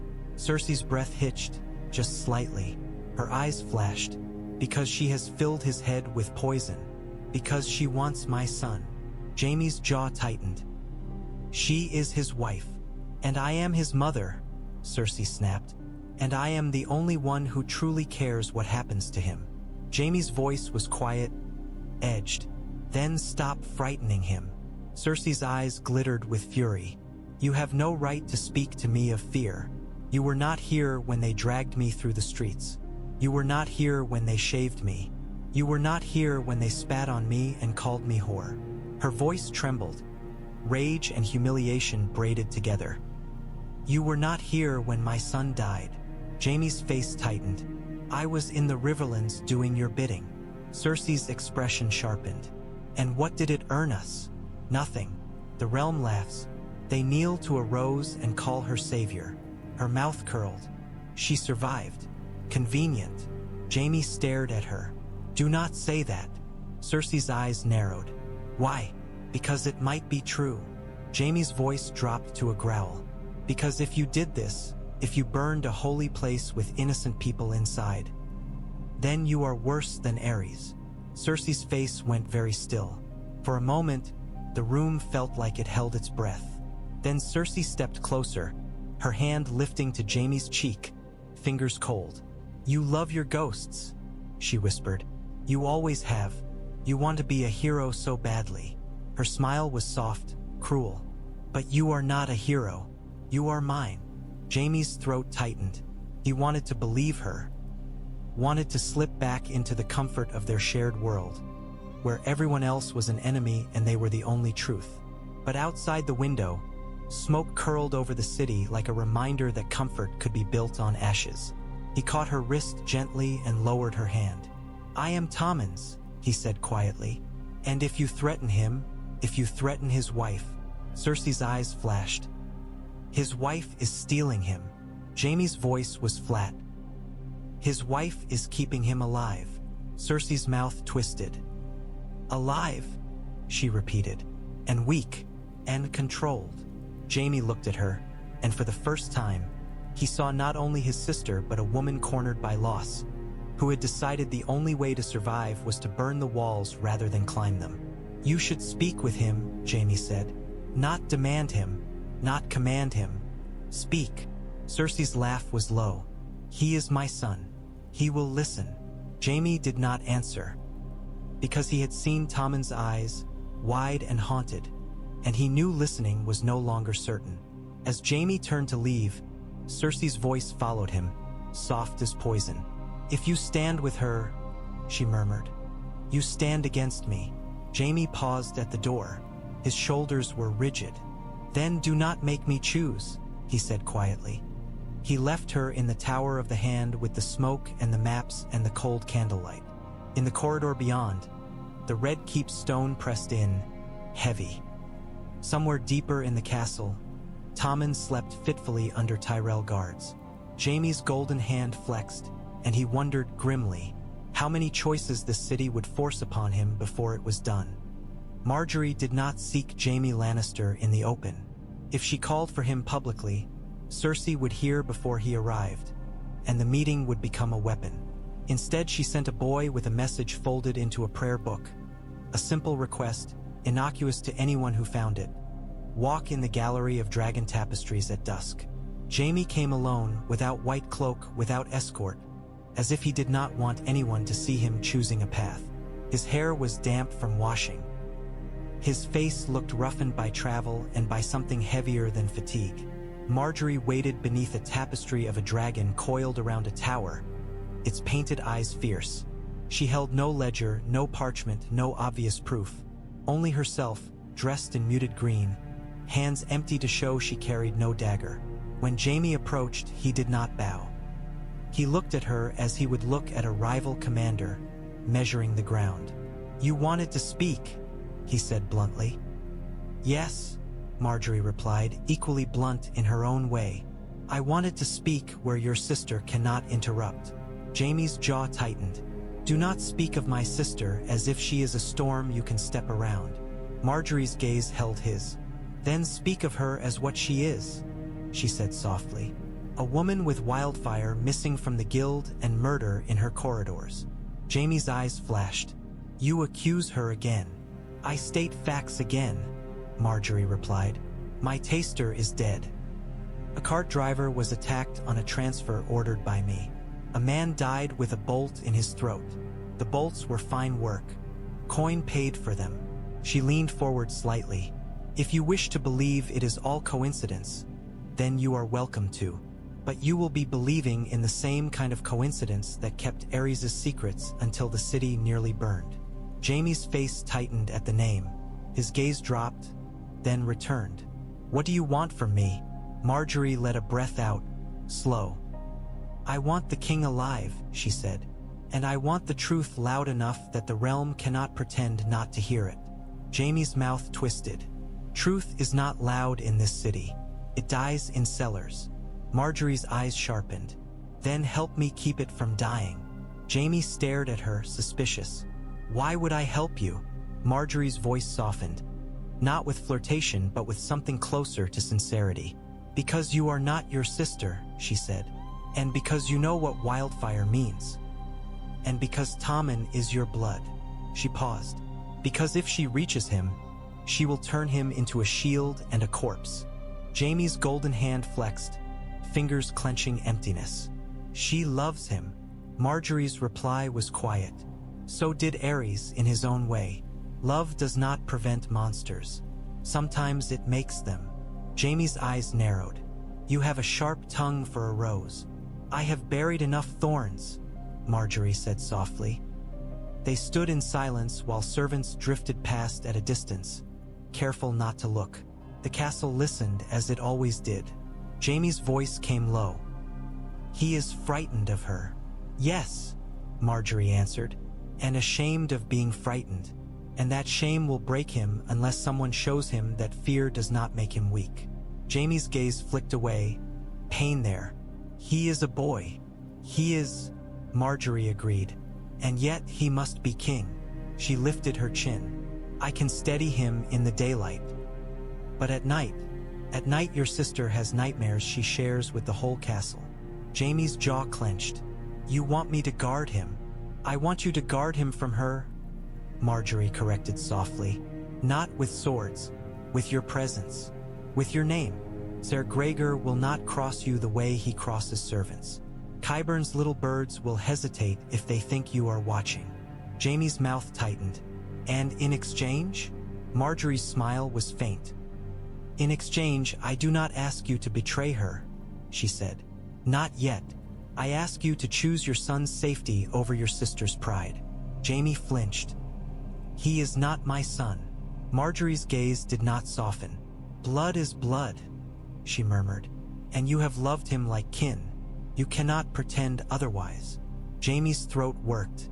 For a moment he looked like a man being forced to face a truth he had avoided by riding across battlefields. I will speak with him, Jaime said at last. Good, Margaery replied. And I will not let her harm him, Jaime added, voice rough. Margaery nodded once, relief tightening in her chest like a drawn bow. Then we have a beginning. Jaime studied her a moment longer. What are you planning? Margaery's voice dropped. We have a witness she wants dead, she said. And we may soon have another. If he lives long enough to speak, the realm will hear what green fire really means. Jaime's eyes sharpened. Who? Margaery hesitated only a fraction. Lancel Lannister, she said. Jaime went still. Lancel is alive, Margaery finished quietly. For now. Jaime's gaze hardened, anger and dread mixing. If she finds him, she will kill him, Margaery said. So we must find him first. Jaime's shoulders tightened as if he were preparing for battle. Then we should move. Margaery inclined her head. At dawn, she said. And quietly. Jaime turned to leave, then paused. If you are wrong, he said, voice low, and you destroy her on suspicion. I will not destroy her on suspicion, Margaery replied. I will destroy her on proof. Jaime held her gaze a moment longer, then nodded once and vanished into the corridor's shadows. Margaery remained beneath the dragon tapestry, listening to the castle breathe. For the first time since the September burned, she felt the faintest shift. An ally's weight added to her side of the board. It was not enough, but it was something. They brought Lancel in before sunrise, wrapped in a ragged cloak like a beggar's, his hair matted, his cheeks hollow, his eyes fever-bright. He smelled of sweat and smoke and old fear. Two of Varys's men supported him as if he could not remember how to walk without falling. Margaery met them in a small chamber near the kitchens, far from the grand halls, far from Cersei's habitual paths. Ser Balon stood at the door, sword at his hip. Jaime waited in the corner, half in shadow, his face tight with something that was not quite anger and not quite grief. When Lancel saw Jaime, his knees buckled. "No," he whispered, voice cracked. "No, she sent you." Jaime stepped forward, and for a moment Margaery thought he might strike him. Instead, Jaime caught Lancel's shoulder, gripping hard enough to steady him. "Look at me," Jaime said. "It's me." Lancel stared at him as if seeing a ghost. Tears welled in his eyes. "I tried," he rasped. "I tried to stop it. Margaery stepped closer, her voice low and controlled. "Sit," she said and gestured to a chair. Lancel collapsed into it like a puppet with cut strings. His hands shook violently. He kept looking at the door as if expecting Ser Gregor to appear and crush him without ceremony. Margaery sat opposite him, hands folded. "Tell me what you saw," she said softly. Lancel's mouth worked. I don't want to die," he whispered. "Then speak," Margaery replied. "Silence will kill you faster than truth." Jaime's jaw tightened. He stood behind Margaery now, not threatening, but present, a weight. Lancel swallowed hard. "They brought me to the tunnels," he said, voice shaking. "Qyburn's men, not his alone. Men in cloaks. They said it was for the realm. They said the faith had to be taught." Margaery's fingers tightened slightly. "Who said?" Lancel's eyes flicked up, then down. "She did," he whispered. "Cersei." Jaime went very still. Margaery kept her voice even. "Continue." Lancel's breath hitched. "She showed me the jars. Green, like bottled hell." His hands curled in his lap, nails biting. "She said the September was full of enemies, that the High Sparrow had humiliated her, that Margaery Tyrell." His eyes darted to Margaery, terror. "That you were poisoning Tommen. She said if she did not act, they would take everything." Margaery listened without flinching. "And you?" she asked. "Why were you there?" Lancel's face twisted with shame. "Because I was weak," he whispered. "Because she told me I could be useful again. Because his voice broke. I wanted to be forgiven." Jaime's voice was a low rasp. "Forgiven by her?" Lancel flinched. "By the gods," he whispered. "By anyone." Margaery's gaze sharpened. "What did she order you to do?" Lancel's eyes squeezed shut. "She told me to go beneath the September," he said, voice shaking. "She told me to ensure the fuse was lit, that the candle would burn long enough for her to leave." He opened his eyes, wild. "I didn't understand. Not until I smelled it. Not until I saw the jars stacked under stone like a grave waiting to open." Margaery's heart pounded, controlled. "Did you light it?" Lancel shook his head violently. "No," he gasped. I tried to stop it. I went down there after you arrived. I saw the High Sparrow begin his sermon and He swallowed, choking. "I ran into the tunnels. I found the candle. It was already burning. The flame was close, too close. I tried to put it out. I tried to." His hands lifted, trembling, miming the frantic scramble. "It wouldn't," he whispered. "It wouldn't go out. The wax, the oil, it kept burning. I kicked it. I tried to smother it. Tears spilled. I failed." Jaime's face tightened as if struck. Margaery leaned forward, voice soft, relentless. "Who placed the candle?" she asked. Lancel's eyes darted. "One of Qyburn's men," he whispered. "A man with rings, gold rings. He laughed when he left." His voice cracked. "He said the queen would be crowned in ash." Margaery's stomach turned. The ringed man again, the cart driver's mention, now echoed, a thread tightening. "And after?" she asked. Lancel shuddered. "I heard it," he whispered. "I felt it." The world shook. The tunnel filled with heat. Green light. He pressed trembling hands to his head. I ran until my lungs tore. I crawled out into an alley. I thought the gods would strike me dead." Margaery's gaze held him. "They did not," she said quietly. Lancel looked at her, eyes red. "Why?" he whispered. "Why am I still alive?" "Because you can speak," Margaery replied. "And because if you do not, she will burn again." Jaime stepped closer, voice rough. "Is it true?" he demanded, looking down at Lancel. "She ordered it?" Lancel flinched, then nodded, sobbing. "Yes," he whispered. "Yes." The room felt suddenly too small. The air thickened. The red keep stone pressed in, heavy with the weight of a truth that could crush kingdoms. Margaery's voice was calm, though her hands trembled slightly beneath the table. "You will testify," she said, "before the realm, before the faith, before the king." Lancel's face drained. "She will kill me." "Not if we keep you alive," Margaery said. She looked at Jaime. "Not if he keeps you alive." Jaime's eyes met hers, and in them Margaery saw something shift, something breaking and something hardening in its place. The Kingslayer, remembering why he had killed one king, now faced the possibility of confronting another kind of madness. Jaime's voice came low. "Stay close," he told Lancel, and the words were not kind, but they were protection. "If she comes, you scream." Lancel nodded frantically, clinging to the instruction like a lifeline. Margaery rose, smoothing her gown with hands that wanted to shake. "Move him," she ordered Ser Balon. "Now, somewhere no one knows.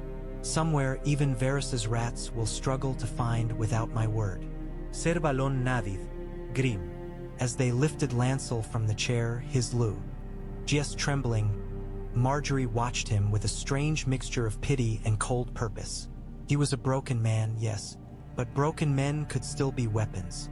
And now, at last, she had a blade sharp enough to cut through a lioness's lies. Cersei sensed the shift in the castle the way a wolf sensed a change in wind. She did not need a raven to tell her that something had moved, that some secret had slipped from her grasp. She felt it in the way servants avoided her eyes, in the way guards stood a fraction straighter when she passed, in the way whispers died too quickly. By midday, she was pacing her solar like a caged predator. Qyburn sat at a table, writing with calm hands, as if ink could soothe the queen's fury. Ser Gregor stood near the door, silent and immense. "They have him," Cersei hissed. Qyburn did not look up. "It is possible," he murmured. Cersei's eyes blazed. "Do not speak to me in possibilities. Find out." Qyburn's quill scratched. "I have sent men," he said softly. "Quiet men." "Quiet men die quietly," Cersei snapped.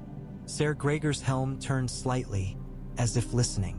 Cersei stopped pacing and stared at her monster. "Go," she said.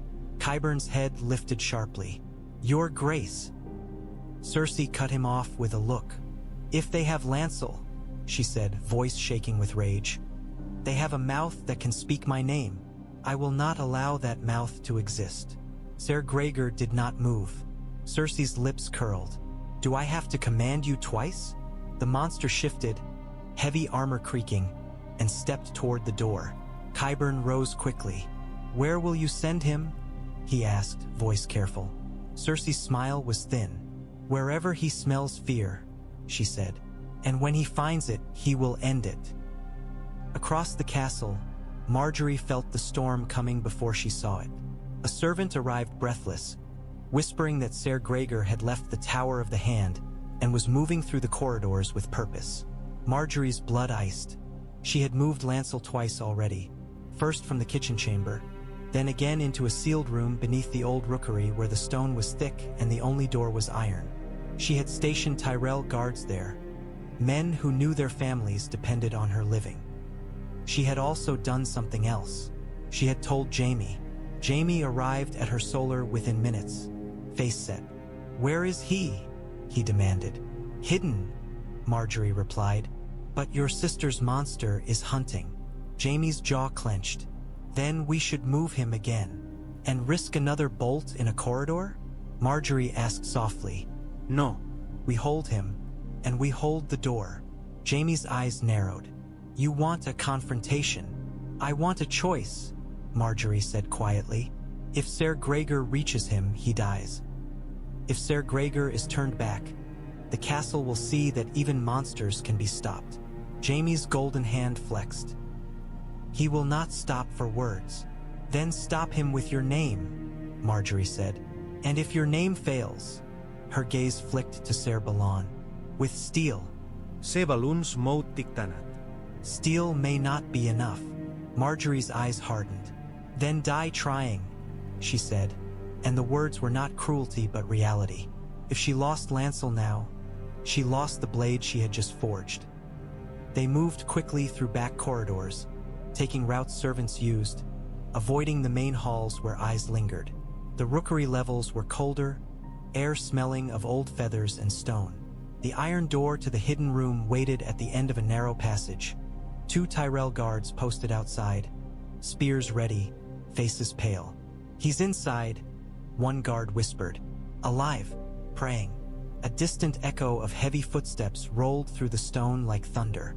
Ser Gregor. Jaime stepped forward, planting himself in the corridor's center.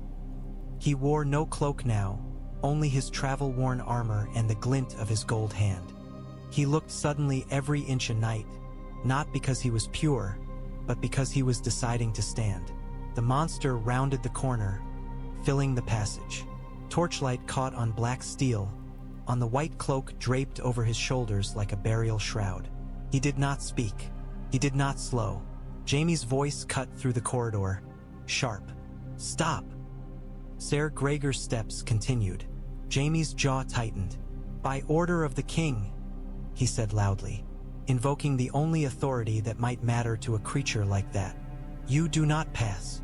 Ser Gregor halted just a fraction as if considering. Then his helm tilted slightly, and he took another step. Jaime drew his sword. Steel whispered free, the sound bright in the cold corridor. Tyrell guards raised spears, knuckles white. Ser Balon's hand went to his own blade. Margaery stood behind them, heart pounding, face calm. She could not afford to look afraid. Not now. Jaime lifted his sword, point aimed. "If you take one more step," he warned, voice shaking with restrained fury, "I will treat you as an enemy of the crown." Ser Gregor's silence was suffocating. Then the monster moved, fast for something so large, a sudden lunge that made the corridor shrink. Jaime met him. The first clash rang like a bell. Jaime's sword struck Gregor's armor, sparks flying. Gregor swung a gauntlet fist, and Jaime barely twisted aside. The blow smashed into stone, cracking mortar. Tyrell spears jabbed, finding gaps, but the monster shrugged them off as if they were thorns. For a moment, it was not politics. It was simply violence, raw, brutal, undeniable. Jaime backed, parrying, his golden hand useless for grip but heavy for balance. Gregor pressed forward, relentless. A spear broke against his shoulder with a snap. A Tyrell guard screamed as Gregor's elbow slammed into his face, sending him sprawling.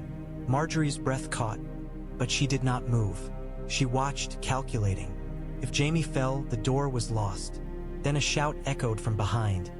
Cersei's voice, sharp and furious, approaching fast. "What is this?" she demanded. She appeared at the corridor's far end, black dress sweeping, Qyburn behind her, eyes wide. Her gaze locked on the scene. Gregor fighting Jaime, Tyrell guards bleeding, the iron door guarded. For a heartbeat, Cersei's face showed something like disbelief. Then rage flooded it. "Jaime!" she screamed. "Stop this at once." Jaime's SWO. RD met Gregor's again, sparks flying. His voice came out ragged. No. Cersei's eyes blazed. "You would side with her?" Jaime's face was set, sweat streaking his brow.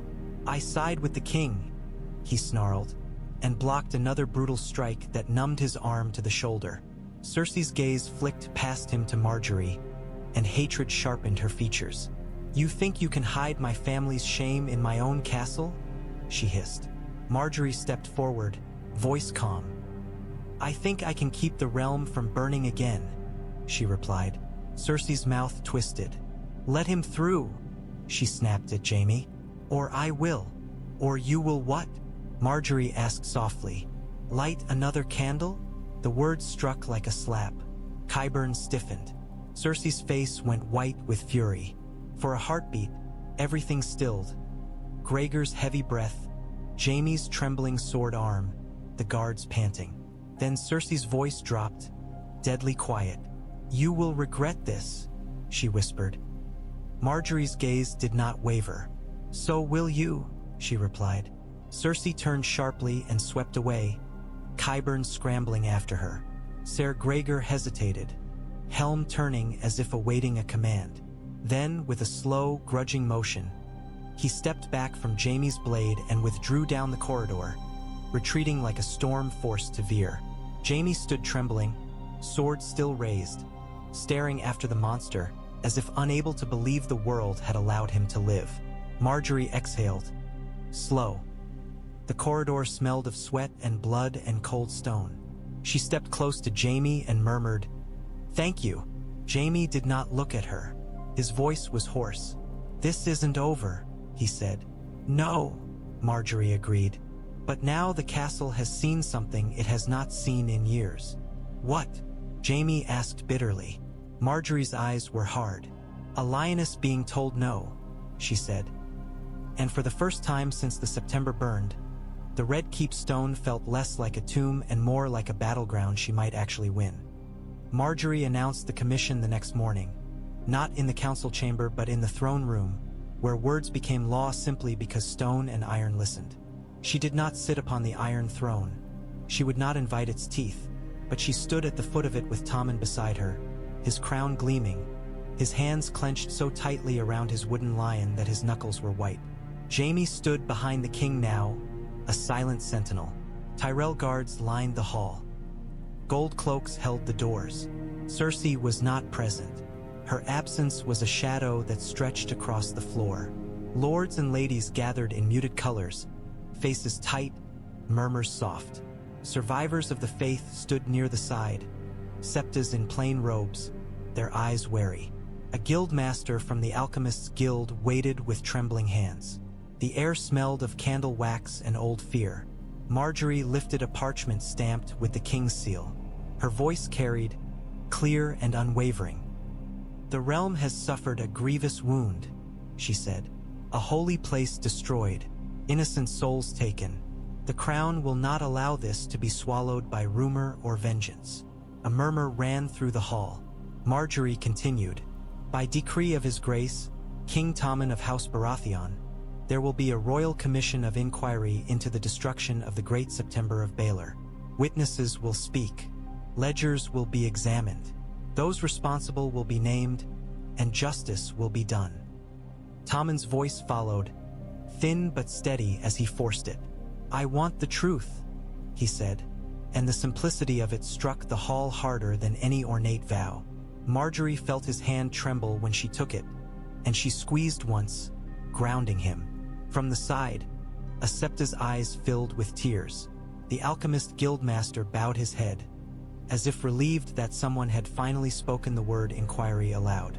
Whispers began immediately, like mice in walls. People leaned toward one another, mouths close to ears. The air thickened with speculation. Some faces turned toward the shadowed space where Cersei would have stood, and the emptiness there spoke loudly. After the proclamation, Margaery moved to the steps and began the work of arranging the commission like a battlefield. She assigned Ser Balon to secure witnesses. She appointed Varys to gather testimony and track coin. She instructed Pycelle, trembling and eager to survive, to prepare records, to summon maesters who knew Wildfire's old histories. She invited surviving members of the faith to send representatives, not as accusers but as eyes. Olenna watched from the edge of the hall, her gaze sharp. When Margaery approached, Olenna's voice was low. "This will stir every nest of vipers," she murmured. "Good," Margaery replied softly. "Let them writhe where we can see them." Olenna's lips twitched. "And if the vipers bite?" Margaery's eyes drifted to Jaime standing behind Tommen like a wall. "Then we squeeze harder," she said. That afternoon the city hummed with the news. Margaery sent criers to the markets to announce the commission and the opening of more granaries.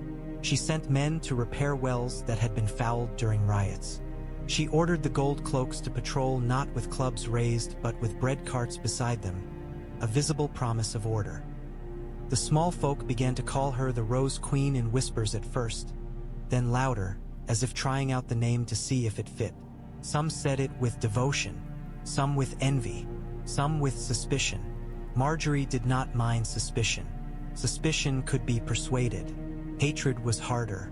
In the Red Keep, Cersei's agents tried to shift the story. Pamphlets appeared again. Crude drawings of roses wrapped around a boy's throat, captions calling Margaery witch, calling her reach whore, calling her usurper. Gold cloaks seized a handful of men handing them out, and under questioning, the men confessed to being paid by a woman with a scar on her chin and a purse heavy with Lannister gold. Margaery read the reports without blinking. "Find the woman," she told Ser Balon. "Alive. Ser Balon Gesetativ. If she speaks, she'll die. Then hide her," Margaery replied. "We are building a house of witnesses. Let it be strong enough to stand even when the lion throws stones." At dusk, Tommen sat with her in the solar again, candlelight soft on his pale face. "Will Mother come to the commission?" he asked, voice small. Margaery's throat tightened. "She will," she said, though she did not know if it was true. "If she does not, the realm will notice." Tommen's fingers tightened around his wooden lion. What if she is guilty?" Margaery looked at him, and in his eyes she saw the child and the king fighting. She chose her words carefully. "Then the realm will do what it must," she said softly. "And you will not be alone." Tommen swallowed hard. "Jaime, Uncle Jaime," he stood against Ser Gregor, he whispered as if still astonished. "For me, for you?" Margaery agreed, and felt a strange warmth at the thought, a flicker of something like hope. Outside, beyond the thick stone walls, bells rang faintly, not in worship but in warning, marking the hours like a heartbeat. Margaery sat with Tommen until he slept, then rose and walked to the window, staring out at the city's dark sprawl. The commission would begin soon, and when it did, Cersei would either come to defend herself or come to burn the room down rather than be judged. Margaery rested her palm against the glass, feeling the cold stone's reflection. Let her come, she thought. Let her show the realm what a lioness does when cornered. The first day of the commission dawned gray, as if the sky itself had been dusted with ash and could not be bothered to wash clean. The throne room filled early. Lords arrived in muted colors, their faces hard, their eyes bright with curiosity and fear. Septas and septons stood in a cluster near the side, chalk stars pinned to their robes. The Alchemists' Guild sent 3 gray-robed men with shaking hands and ink-stained fingers. Gold cloaks stood rigid at the doors. Tyrell guards flanked the dais, green cloaks like leaves against stone. Tommen sat in his chair below the Iron Throne, smaller than the monstrous seat behind him, but visible. Margaery stood beside him, parchment in hand, her posture calm, her face composed. Jaime stood behind Tommen, sword at his hip, golden hand catching candlelight like a warning. Cersei arrived late, as she always did when she wanted to remind the room that she moved by her own clock. She swept in wearing black and red, a splash of blood-colored silk at her throat. Qyburn followed, eyes bright. Ser Gregor did not accompany her into the hall. Jaime's presence had made that impossible. But Margaery felt the monster's absence like a threat waiting outside. Cersei's gaze slid over the room and landed on Margaery with naked contempt. Then it shifted to Tommen, and her expression softened into maternal sorrow so practiced it might have been stitched into her skin. "My son," she murmured as she approached. Tommen's fingers tightened around his wooden lion. His eyes flicked to Margaery, then back to his mother, and the hesitation was visible enough that murmurs rose like wind. Cersei's smile tightened. She turned away and took a seat offered near the side, not at the council table. She refused to sit as an equal to Margaery, and she refused to sit as a subject of inquiry. She perched, poised, as if daring anyone to treat her as anything other than queen. Margaery began without ceremony. "We will hear witnesses," she said, voice clear. "We will speak of facts, not rumor, not vengeance." Cersei's lips curled faintly. "How noble!" Margaery did not look at her. She gestured, and Ser Balon signaled the doors. Rolfe was brought in first, chains removed but hands bound, guarded tightly. His face was bruised from the night's attack. His eyes darted to Cersei and then away, terrified. Margaery addressed him gently, as if speaking to a frightened animal. "Tell the hall what you told the council," she said. Rolfe swallowed hard. "I drove the cart," he whispered, "from the guild, 2 nights before the September burned.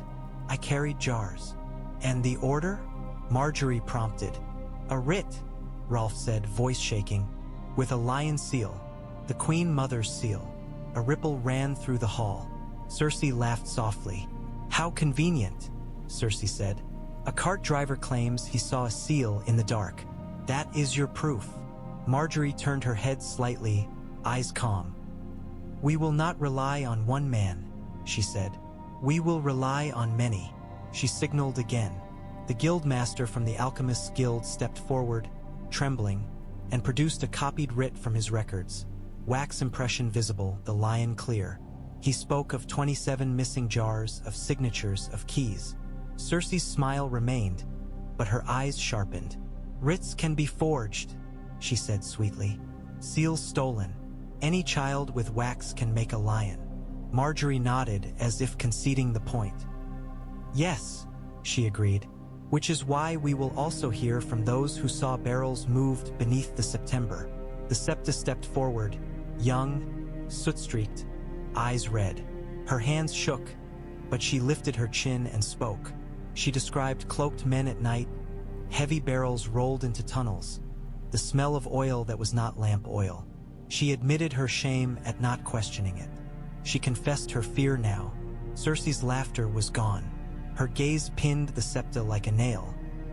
"You were part of that rabble," she said coldly. "A sparrow. You would say anything to blame me and save your own skin." The Septa flinched, but she did not fall silent. "I saw the barrels," she whispered fiercely. "I saw the men, and you were not there when we burned.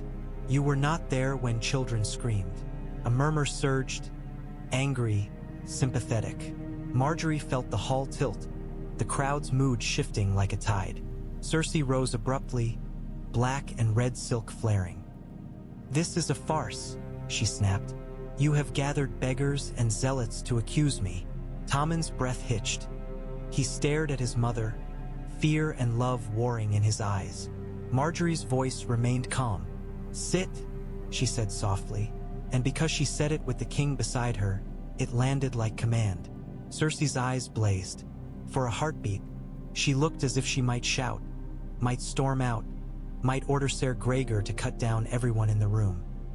Then she saw Jaime behind Tommen, sword hand steady, and something restrained her. She sat slowly, rigid. Margaery signaled once more. The doors opened again.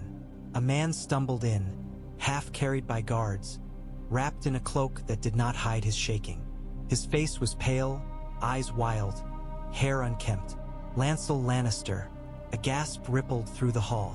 Jaime went still. Cersei's face drained of color so quickly it was like watching blood leave a wound. Lancel's eyes darted to Cersei, and terror seized him. He tried to twist away, to flee, but the guards held him firm. His breath came in ragged bursts. Margaery stepped closer, voice low, steady. "Ser Lancel," she said, "tell the realm what you told me." Lancel's mouth opened. No sound came. His eyes locked on Cersei's, and in them Margaery saw a silent exchange. Threat, memory, command. Cersei's voice came soft, dangerous. "Lancel," she murmured. "Don't." Jaime's voice cut through, raw. "Speak," he snarled. Lancel flinched at Jaime's tone like a struck dog. Tears spilled. He swallowed hard and then, shaking, he spoke. He spoke of tunnels, of jars, of Qyburn's men, of Cersei's voice telling him it was for the realm.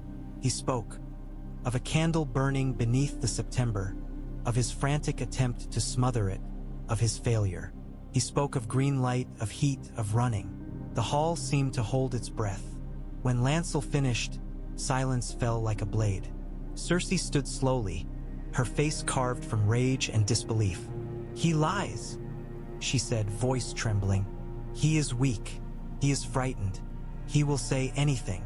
Margaery turned to Tommen then, because this was the moment the inquiry truly became a judgment. "Your Grace," she said softly. Tommen's hands trembled around his wooden lion. He looked at his mother. He looked at Margaery. He looked at Jaime, his eyes filled with tears he hated. "My mother," he whispered. Cersei's gaze softened, almost pleading now. "Tommen," she said, voice honeyed. "My son." Tommen swallowed, throat working. "Why weren't you there?" He whispered again, the same question, but now it rang like an accusation. Cersei's eyes flashed. "Because I was ill." Tommen's voice broke. "You were never ill when you wanted something," he whispered, and the words were small but devastating. A murmur surged. Cersei's face twisted. Margaery watched, heart pounding, as Tommen's love cracked under the weight of truth. The lioness had been cornered. Now the realm would see what she did when the walls closed in. For a long moment after Tommen's words, the throne room was nothing but breathing, shallow, stunned, disbelieving. The candles seemed to flicker lower, as if even flame wished to shrink away from what had been spoken. Cersei's face had gone very still. Rage did not leave her. It simply sank deeper, like a blade sliding into a sheath. She looked at Tommen, and for a heartbeat there was something raw in her eyes. A mother's pain, genuine, sharp. Then it hardened into something else. Possession. Betrayal. The cold certainty that love was owed to her and could be taken back like coin. "You," she whispered, voice shaking. "You would let her turn you against me." Tommen's lips trembled. He looked like he wanted to vanish into the stone. "I don't," he began. Margaery stepped closer, not touching him, simply standing beside him like a wall. "This is not about turning," she said calmly. "This is about the dead." Cersei's gaze snapped to her, hatred blazing. "You think you are clever," she hissed. "You think you are loved." Her smile twisted. "Love is a leash, and you will learn how quickly the crowd's affection turns when it gets bored." Margaery's voice stayed soft. "Perhaps," she said, "but the crowd does not forget green fire." Cersei's eyes glittered. She turned toward the assembled lords, sweeping them with a glance that dared them to rise. "Do you truly mean to judge me on the words of a cart driver, a sparrow, and a broken boy who crawled in filth?" she demanded. "Do you truly think I would destroy the September when my own blood was meant to be there?" Margaery answered before anyone else could. "Your blood was not there," she said quietly. A murmur rippled again, sharp. Cersei's jaw tightened. She stepped closer to the dais, black and red silk whispering like a warning. "This is treason," she said, voice trembling with fury. "You are humiliating the Queen Mother. You are." "I am protecting the king," Margaery replied, and the words were a blade beneath velvet. Cersei laughed, brittle. "Protecting him," she echoed. "From me." Tommen's voice came out small, broken. "Mother, did you?" Cersei's gaze snapped to him. "No," she said sharply. "No, I did not." Her voice softened again, turning honeyed, desperate. Tommen, look at me. You know me. You know I would never. Jaime's voice cut through, harsh. Stop lying. The hall froze. Cersei turned slowly toward Jaime, disbelief and fury twisting her face. Jaime, she whispered, as if the name itself were a wound. Jaime stepped forward, his sword still sheathed but his posture unmistakably a threat. I know what Wildfire does, he said, voice raw. And I know what you become when you think you are cornered. Cersei's eyes blazed. You would side with her? Jaime's mouth tightened. I side with Tommen, he said.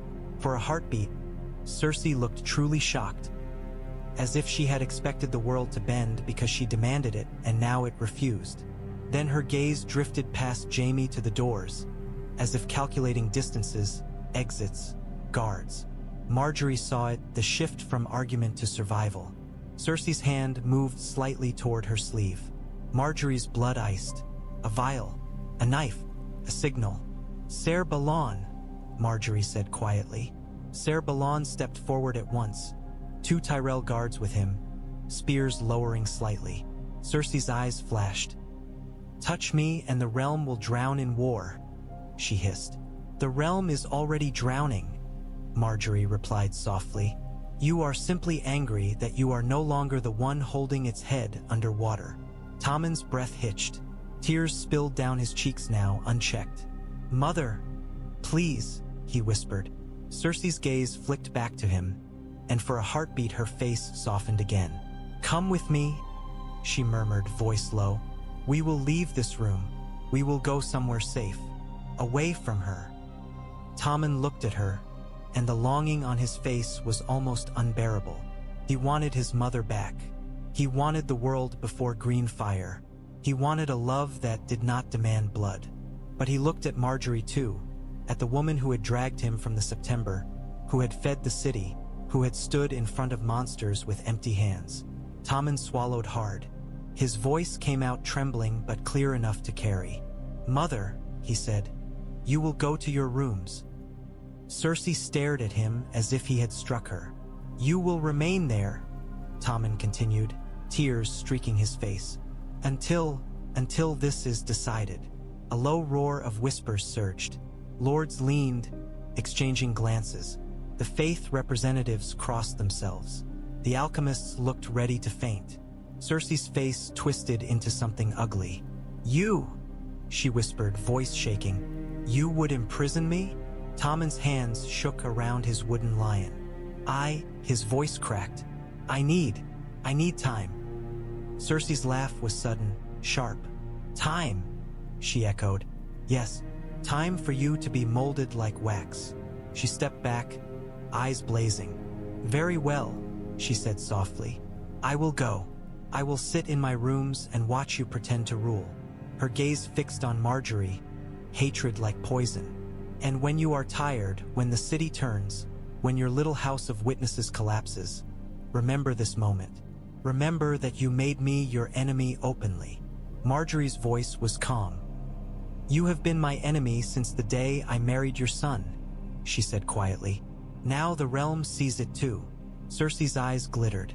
She turned sharply and walked toward the doors, black and red silk sweeping, Qyburn close behind her.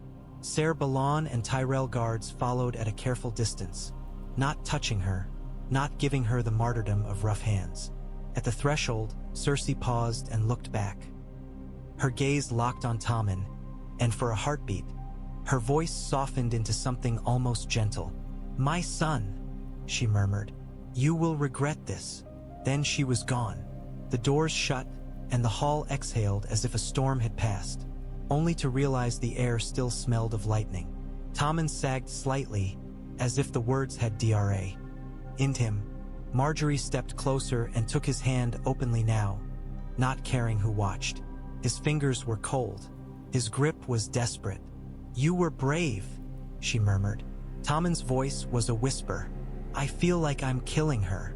Margaery's throat tightened. She looked at the assembled lords, at the faces watching, at the realm's hunger for certainty. You are saving the realm, she said softly, and you are saving yourself. Jaime stood behind them, staring at the closed doors with an expression like a man who had just burned a bridge and realized the sea was deeper than he remembered. Olenna watched from the side, her eyes bright with something fierce, approval perhaps, or the cold satisfaction of a thorn finally finding flesh. Margaery lifted her chin and addressed the hall. "The commission will continue," she said, voice steady. "The truth will be heard, and no one, queen mother or beggar, will be above it." The lords bowed their heads, some reluctantly, some eagerly. The faith representatives murmured prayers. The alchemists clutched their robes. Outside the throne room, somewhere in the red keeps hidden passages. Margaery imagined Cersei moving like a wounded animal, searching for another way to bite. The lioness had been forced into her den. But cornered lions did not become harmless. They became desperate, and desperation in King's Landing often smelled like green flame.